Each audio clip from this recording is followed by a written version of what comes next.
In a library in Paris, there is a notebook you are not allowed to touch.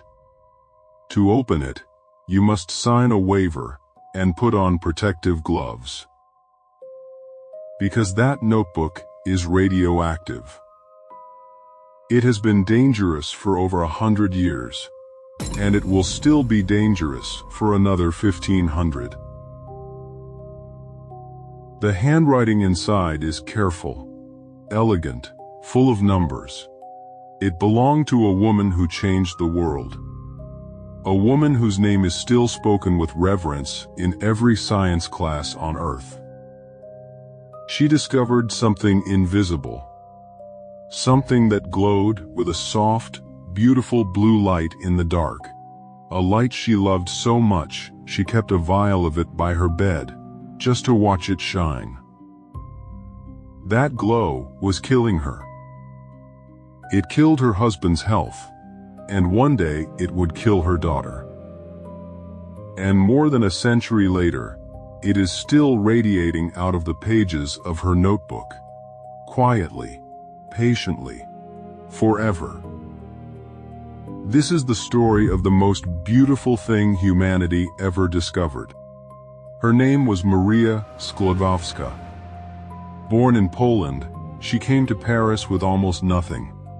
Studied by candlelight, and there she met a quiet, brilliant physicist named Pierre Curie. They fell in love with each other and with a question no one could answer. Certain rocks seemed to give off an invisible energy. Where did it come from? Working in a cold, leaking shed that a colleague described as a cross between a stable and a potato cellar, Marie and Pierre spent years grinding down tons of a black ore called pitchblende, boiling it, refining it. And in 1898, they found it. Not one new element, but two. The first they named polonium, after Marie's homeland. The second they named for the way it seemed to pour out energy without end. They called it radium. Radium was extraordinary. A tiny speck of it glowed in the dark all by itself, a faint, eerie, blue-green light that never went out. It was warm to the touch. It seemed almost alive. They were enchanted by it. Pierre carried a sample in his waistcoat pocket to show people. Marie kept glowing tubes of radium salts on her desk and by her bedside, and wrote about the beauty of those faintly luminous silhouettes glowing in the darkness of the lab. They had no idea. No one did. The very thing that made radium so magical, that endless, invisible energy, was tearing apart the cells of everyone near it. Pierre began to notice it first. A sample of radium, strapped to his arm as an experiment, left a wound that would not heal for months. Their fingers grew cracked and scarred. They were often exhausted, aching, ill. But they blamed overwork. They kept going. Because here is the strange thing about this story. The Curies were not hiding a poison. They were giving the world a gift, and the world could not get enough of it. Radium became a sensation. It glowed. It seemed to defy nature. And in the early 20th century, the public decided that anything so powerful must be good for you. So they put it in everything. Radium was painted onto the dials of watches and clocks, so they would glow in the dark. It was mixed into face creams and lipstick, sold as a secret of youth and beauty. It was added to toothpaste, to chocolate, to bottled water sold as a health tonic. Radium was advertised as a cure for almost anything, a miracle straight from the laboratory of the famous Madame Curie. For a while, it seemed like the future. But radium does not heal. Radium destroys. Slowly, invisibly, from the inside. It seeks out the bones. It settles in, and it stays. And it irradiates the body from within, for the rest of a person's life. The young women hired to paint those glowing watch dials were told the paint was harmless, and taught to point their brushes with their lips. Within a few years, their jaws were crumbling. The very same element the whole world was celebrating was quietly killing the people who touched it most. The price came for Pierre first, though not in the way you might expect. By 1906, Pierre was a sick man. He was in near constant pain, exhausted, his body worn down by years of exposure he did not understand. And then, on a rainy April afternoon in Paris, crossing a busy street, he slipped. He fell beneath a heavy horse-drawn cart, and a wheel crushed his skull. He died instantly. It was an accident. But those who knew him wondered how much the radium had already taken. Marie was devastated. And she did what she always did. She went back to the work. She took over Pierre's professorship, becoming the first woman to teach at the Sorbonne. She won a second Nobel Prize. And she kept handling radium, every day, with her bare hands.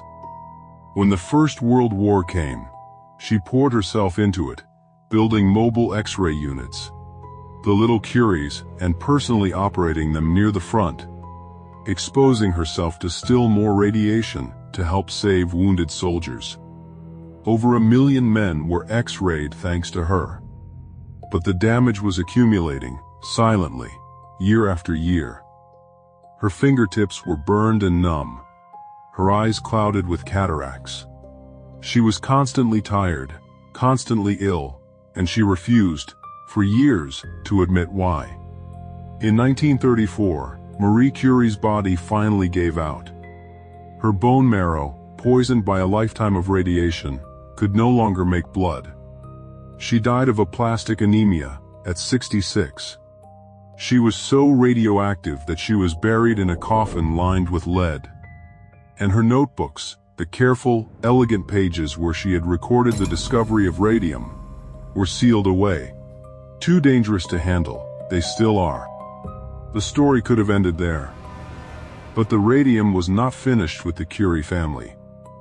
Marie and Pierre had 2 daughters. And they took 2 very different paths. The elder, Irene, followed her mother into the laboratory. She grew up around radium. She worked with it as a child during the war, at her mother's side. She became a brilliant scientist in her own right, and in 1935 she too won a Nobel Prize, and she too was being poisoned. In her lab, a sealed capsule of polonium once exploded across her workbench, dosing her badly. Year after year, the radiation built up in her body, just as it had in her mother's. In 1956, Irene died of leukemia. She was 58, even younger than her mother had been. 3 of the people closest to the discovery of radium, all of them, in the end, consumed by it.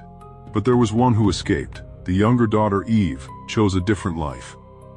She did not become a scientist. She became a writer, a musician, a journalist.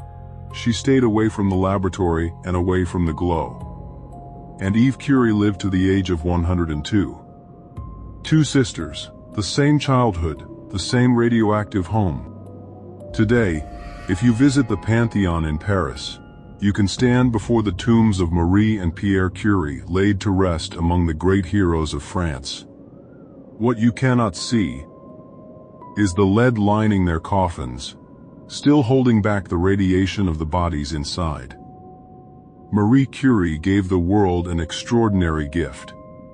The science she pioneered would go on to treat cancer, to save millions of lives, to reshape our understanding of the universe. She never hid what radium was. She simply did not know, none of them did, that the beautiful glow they loved was the thing that was killing them. That is the quiet horror at the center of this story. Not a villain. Not a cover-up. Just a family that reached out and touched the most wonderful thing they had ever seen, and could not let go, even as it took them one by one. Her notebook still sits in its lead-lined box in Paris. Still glowing, in its own invisible way. Still dangerous. Still, after all this time,